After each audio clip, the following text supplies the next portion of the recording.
Hello friends again, welcome back to Shadows of Revenge. First of all, tell me, where are you from the world watching my video?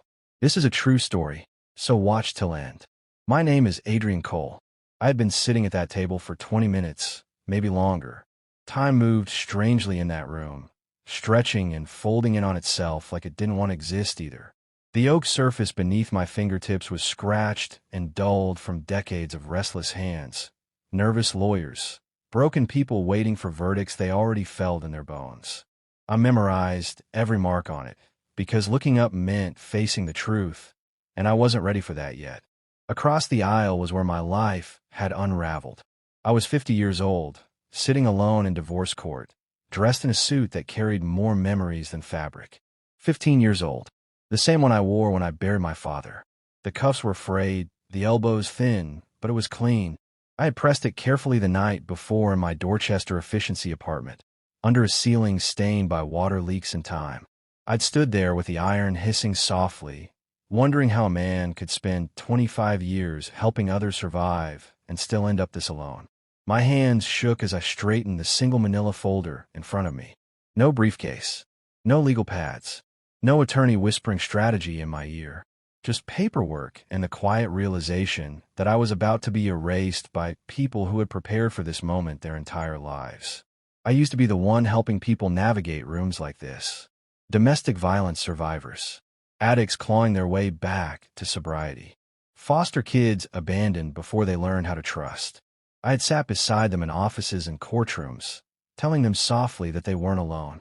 Today I was. Across from me, Sabrina looked like victory had been tailored to fit her body. Her designer suit hugged confidence into every seam. Her posture was perfect, chin lifted just enough to suggest she'd already won. Beside her sat Silas Brentwood, a man whose presence alone could bankrupt families. The kind of lawyer who didn't rush, didn't fidget, didn't doubt outcomes. His suit probably cost more than my monthly rent. His calm was predatory. And then there was the man next to her, younger than me, polished, Italian suit. He leaned in too close, whispering in her ear, making her smile. That smile cut deeper than any insult. It wasn't just happiness, it was replacement, proof that I had already been overwritten. I forced myself to look away. That's when my heart broke. 3 rows back, sitting on Sabrina's side of the courtroom, was Emily, my daughter, 17 years old, my little girl. She stared straight ahead, her hands folded in her lap, her body angled just slightly away from me. She refused to meet my eyes. Even from behind, I could feel it, the distance, the quiet alignment. She was already choosing sides, and it wasn't mine. I didn't blame her. Not really. Kids learn early who holds the power. All rise. The words echoed through the room, sharp and final. Chair scraped back. The gallery stood as Judge Warren Blackstone entered, his black robe swirling like a closing curtain. He was known for efficiency, no patience for theatrics, a man who had seen too many broken families to mourn another. Be seated. The sound of bodies settling back into chairs felt like a collective exhale before a storm. Case number 24, DV0718. The judge began. Langley versus Cole. Silas Brentwood rose smoothly, buttoning his jacket with practiced ease. Your Honor, he said, voice calm, control lethal. The defendant has failed to retain legal representation despite multiple opportunities. The judge's eyes found me. Mr. Cole, he said evenly, you have no attorney. I stood. My legs felt heavier than they should have. No, Your Honor, I said. I can't afford one. Before the judge could respond, Sabrina leaned forward, her voice carrying effortlessly across the room. He's a social worker, Your Honor, she said with feigned concern. Makes about $50,000 a year working with losers and addicts. The words hit like spit. I felt Emily behind me. I didn't turn around. I couldn't. Mrs. Langley, the judge warned, irritation creeping into his voice. You'll have your opportunity. Silas nodded sympathetically, as if this were all unfortunate but necessary. Your Honor, without counsel, Mr. Cole is at a severe disadvantage. He doesn't understand complex financial matters. Sabrina picked up a thread immediately. This is all beyond him, she added. He's not equipped.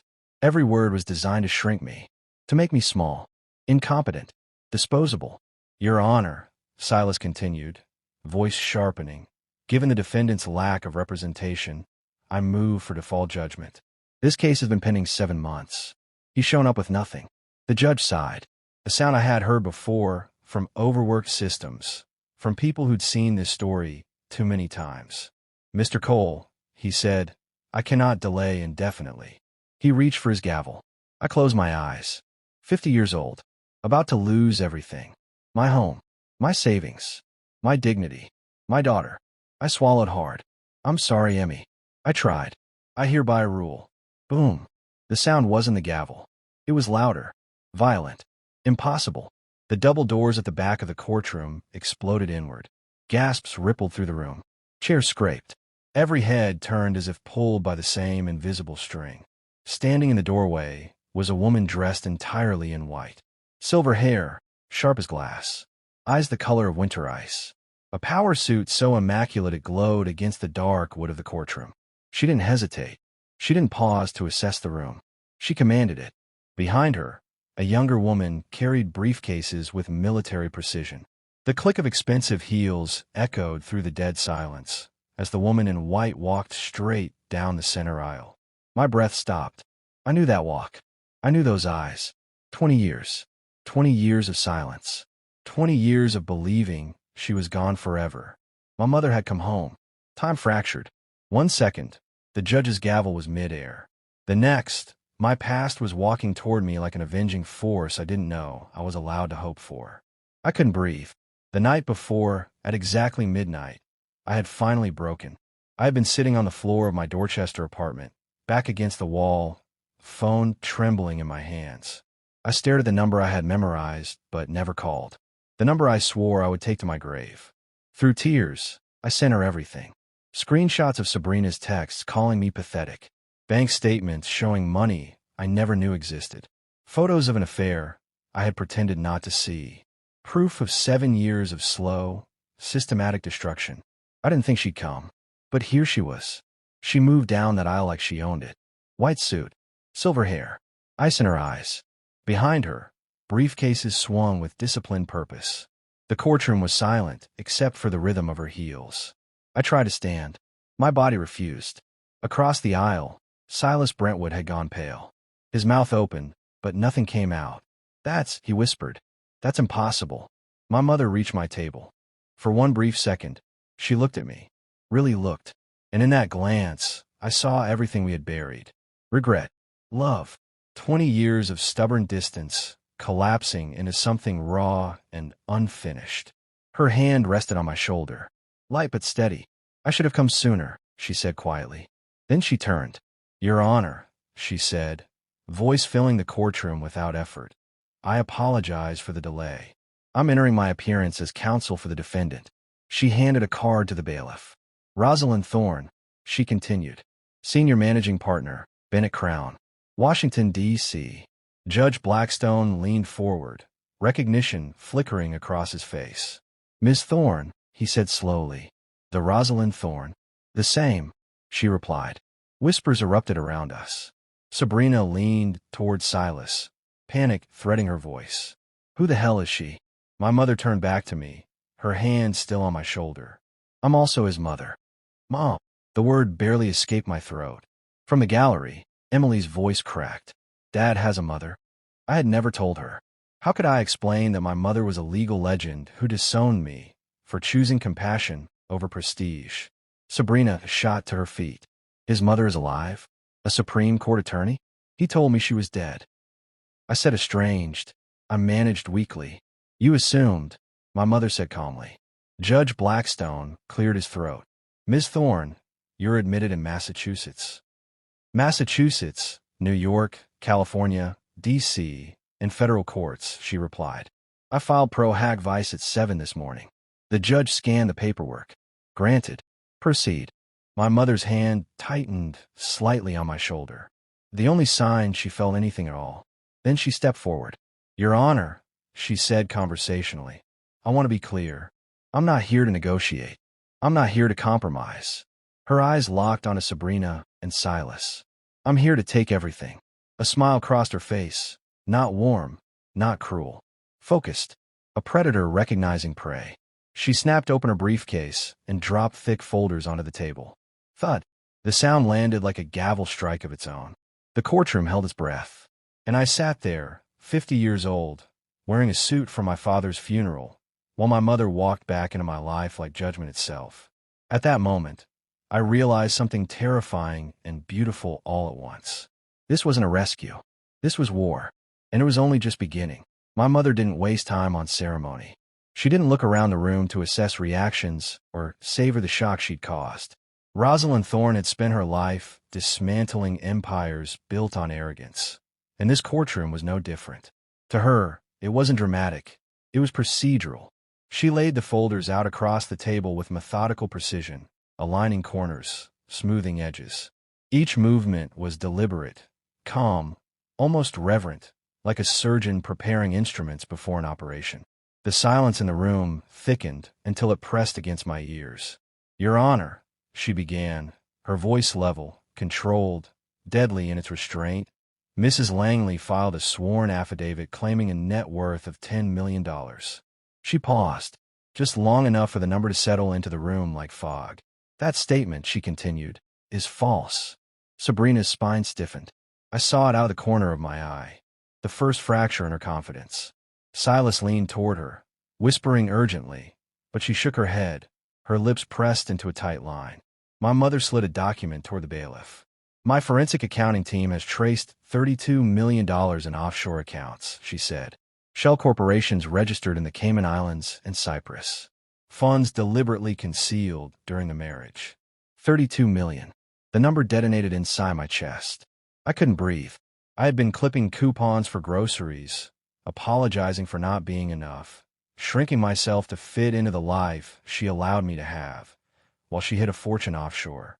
"Those are business investments," Sabrina snapped, her voice rising. "They're not marital assets." My mother didn't look at her, not even a glance. "They are marital assets," she said calmly, "and they were deliberately concealed. That constitutes felony fraud, Your Honor." The words hung in the air like a verdict already delivered. Judge Blackstone leaned forward, his expression darkening. "Mrs. Langley," he said slowly, "you signed this affidavit under oath." "My accountant," Sabrina began, her voice cracking. "Will be subpoenaed," my mother interrupted, her tone sharp enough to cut glass. "Every transaction bears Mrs. Langley's digital signature.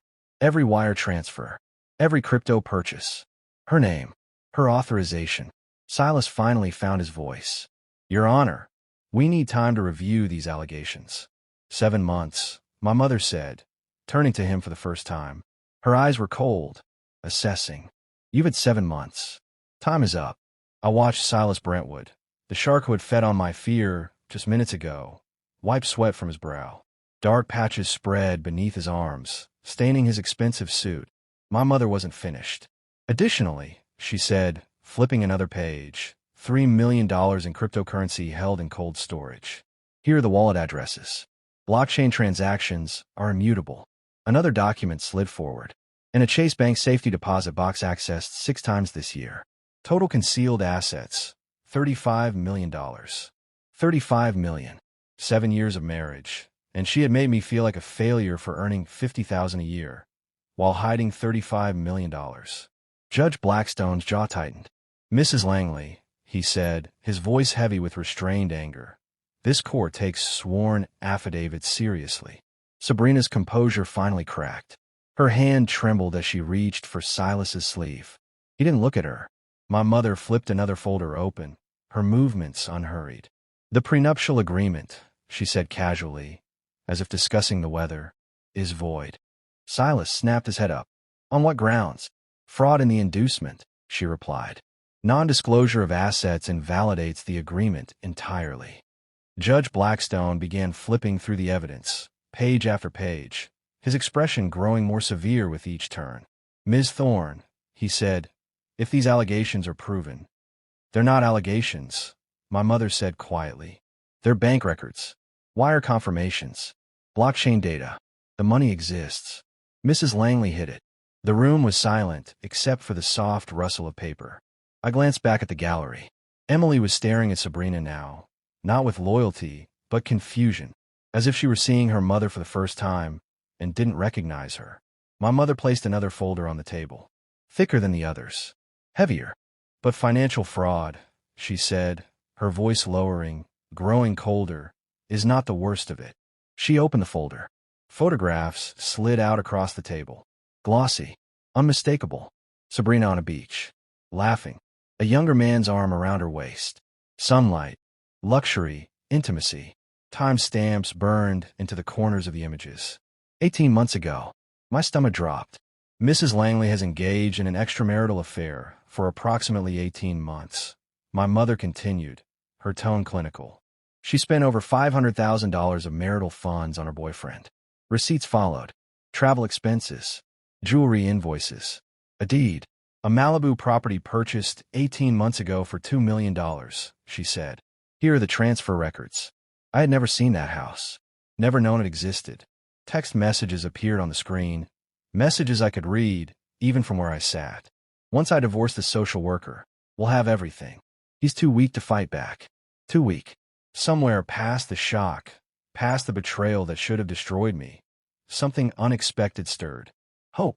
My mother glanced at me for just a second. Her expression didn't change, but her eyes said everything. I've got you. Then she turned back to the judge. Before we discuss stolen money, she said, I'd like the court to understand who my son actually is. She looked at me again, this time longer. Adrian Cole is a social worker, she said. For 25 years, he has helped domestic violence survivors escape abuse. He has placed foster children into safe homes. He has guided addicts toward recovery and rebuilt lives society discarded. My throat tightened. She was talking about my work like it mattered, like it had weight. He earns $50,000 a year, she continued. Not because he lacks intelligence, but because he chose compassion over profit. She connected her phone to the courtroom display. Text messages filled the screen. You work with losers and addicts. Pathetic. You're 50 and make $50,000. You're a failure. I deserve better than a social worker husband. Each message landed like a punch to the chest. I remembered reading them alone at night, wondering how I had become something so easy to despise. Financial abuse, my mother said. Mrs. Langley cut off his credit cards, controlled household funds, required him to ask permission for groceries. Bank statements appeared, my statements, the ones I had photographed with shaking hands. Mr. Cole paid $1,700 a month in child support, she continued. Over 40% of his gross income. Mrs. Langley, earning $500,000 annually, contributed nothing. I glanced back. Emily's face had gone pale. The screen changed again. Video footage from a charity gala played. I watched myself on screen, standing beside Sabrina, as she introduced me to her colleagues. This is my husband, she said brightly. He's a social worker. How quaint. Laughter rippled through the video. I remember that night. The way I smiled through it. The way it hurt. Public humiliation, my mother said. Documented. She called witnesses next. A woman from the shelter. My supervisor. Voices filled the courtroom, speaking about lives changed, about hope restored. I was crying now. I didn't try to stop it. Then the screen changed again. More photos. The affair. The beach house. The man beside Sabrina. The same one lounging confidently at her side now. Mrs. Langley transferred over $500,000 to her boyfriend, my mother said. Receipts include $45,000 for a Tiffany bracelet, $60,000 for a private jet to Cabo. Text messages appeared, recovered overnight. Once I divorce the pathetic social worker, we'll have everything. He's too weak to fight back. Sabrina was unraveling. Silas looked like he wanted to disappear. My son was 43 when he married Mrs. Langley, my mother continued. She was 35. She saw him as a project. When she realized he didn't need fixing, that he was exactly who he wanted to be, she decided he was worthless. The words cut. Your Honor, Sabrina cried, her voice breaking. This is character assassination. It's evidence, my mother replied calmly. Silas shot to his feet. Your Honor, we'd like to call a witness. Who? The judge asked. Emily Cole. The name hit me like a gunshot. I turned. Emily was already standing. She wouldn't look at me. My mother's hand covered mine briefly, grounding me, but nothing could soften what was coming. Emily walked toward the witness stand, and I realized with a sick certainty that this was going to hurt worse than anything Sabrina had done. Because this time, the knife was coming from someone I loved. As Emily raised her trembling hand to swear the oath, I felt something inside me fracture completely, and I wondered, quietly, desperately, whether even truth could survive what was about to be said. Emily stood on the witness stand like a stranger wearing my daughter's face. Her back was straight, shoulders tense, chin lifted the way Sabrina had taught her to lift it, confident, rehearsed, protected. She placed her hand on the worn leather Bible, fingers trembling just enough to betray the storm beneath the surface. "Do you swear to tell the truth, the whole truth, and nothing but the truth?" the bailiff asked. "I do," Emily said. Her voice was steady, too steady. Silas Brentwood approached the stand with a softened expression, the practiced gentleness of a man who knew exactly how to weaponize kindness. He smiled at her like a proud uncle, like a protector. "Please state your name and age for the record." "Emily Cole." "I'm 17. And you're the daughter of Adrian Cole and Sabrina Langley, correct?" "Yes." She still wouldn't look at me. Silas nodded, pacing slowly. "Emily, can you tell the court about your father's career?" She hesitated, just for a breath. Her eyes flicked toward Sabrina. I saw it. The silent permission, the invisible leash tightening. "He's a social worker," she said. "He makes about $50,000 a year." The way she said it, careful, apologetic, cut deeper than anger ever could. "And how do you feel about that?" Silas asked gently. Emily shifted in her seat. The fabric of her designer dress whispered as she moved. "Honestly, it's embarrassing." The word echoed in my skull. "My friend dads are doctors, lawyers, executives," she continued. "My dad works with homeless people, drug addicts." Each syllable felt like a blade. I whispered her name without realizing it. "Emmy." She didn't react. "He can't afford nice restaurants or vacations," she said. "Mom pays for everything. My school, my car, my clothes." Silas nodded sympathetically. "Do you believe your father can adequately provide for you?" "No," she said quickly. "He can't." The finality in her voice knocked the air from my lungs. "He lives in a tiny apartment in Dorchester," she continued. "If I lived with him, I'd have to sleep on the couch." Tears slid down my face. Silent. Unstoppable. I didn't wipe them away. "Which parent would you prefer to live with?" Silas asked. "My mother," Emily said. "Definitely. She's successful. She can give me the life I deserve." "Life I deserve." "And do you love your father?" Silas asked. Emily froze. For the first time since she took the stand, something cracked. Confusion. Conflict. A flicker of the little girl who used to climb into my lap after nightmares. I guess I do," she said quietly. "But love doesn't pay for college, does it?" The courtroom tilted. "Mom has $200,000 saved for my education," Emily added. "Dad has nothing." "Nothing." Silas smiled softly. "Thank you, Emily. No further questions." He returned to his seat, satisfied. Sabrina leaned back, radiant. Victory wrapped around her like perfume. The younger man beside her rested a possessive hand on her arm. Emily remained on the stand, hands clenched white around the armrest. Judge Blackstone cleared his throat. "Mr. Cole," he said carefully, "do you wish to cross-examine the witness?" I opened my mouth. Nothing came out. How could I question my own daughter? How could I ask her anything without breaking what was left of her heart? Or mine? Before I could answer, my mother stood. "I do, Your Honor." The judge nodded. "Proceed, Ms. Thorne." The sound of my mother's heels echoed across the marble floor as she approached the stand. Emily's eyes widened. Fear crept in now. My mother stopped a few feet away, her posture relaxed, her voice gentle. "Emily," she said, "I have just a few questions." "Yes, ma'am," Emily whispered. "My name is Rosalind Thorne," my mother continued. "I'm your grandmother." Emily's breath caught. I didn't know Dad had a mother. "We were estranged," my mother said softly. "That was my fault, not his." The room was silent. "You called your father useless," my mother said calmly. "Do you know what he does?" Emily shifted. "He helps poor people. Or something." My mother nodded.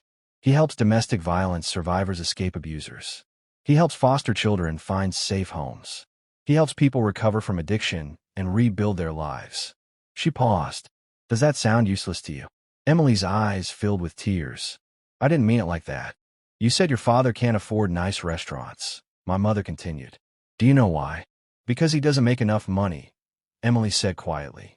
My mother slid a folder forward. Because he spent it on you. The screen lit up. Bank statements. Monthly payments. $1,700 every month in child support, my mother said. Over 40% of his income. He paid for your braces. Summer camps. Prom dresses. Emily's hands trembled. And this, my mother said, tapping another document. $200 every month into a college fund. For 17 years. The total glowed on the screen. $40,000, my mother said. Your father saved that for you. Emily broke. I didn't know, she sobbed. Mom never told me. No, my mother said quietly. She didn't. You said love doesn't pay for college, my mother continued. Your father has $40,000 waiting for you. Your mother, who earns 10 times his income, has how much? Emily hesitated. 200,000. My mother held up another document. 50,000. And it's not a savings account. It's a bribe. The screen changed. Text messages between Sabrina and Emily filled the room. If you want to keep your car, support me in court. Tell the judge your dad is useless. If you side with him, I'll cut you off. After we win, I'll give you 50,000. Judge Blackstone leaned forward, fury darkening his face. Is this accurate, Miss Cole? Emily collapsed into sobs. Yes. Sabrina shot to her feet. That's not. Sit down, the judge thundered. My mother turned back to Emily. Do you think your father is useless? No. Emily cried. I was scared. She made me practice what to say. My mother stepped closer. Look at your father. Emily turned. Our eyes met. I was crying openly now, but I didn't look away. I let her see everything. Love, pain, forgiveness. Does he look like a man who hates you? My mother asked. Or a man whose heart you just broke? Emily crumbled. Daddy, she sobbed. You still love me. I always will, I whispered. Your Honor, Silas interrupted desperately. We'd like to call another witness. The judge nodded grimly. Proceed. Jasper Finn. The younger man rose, smoothing his suit.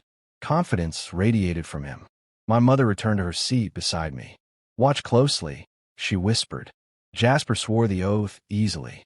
My name is Jasper Finn, he said, CEO of Finn Capital Ventures. How do you know Mrs. Langley? Silas asked. We've been close friends for 18 months. Have you met Mr. Cole? Once, Jasper said smoothly. He seemed unstable. I worried for Sabrina's safety. A lie.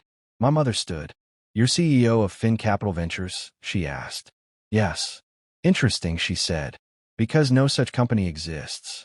The color drained from his face. You claimed an MBA from Stanford, she continued. Stanford has no record of you.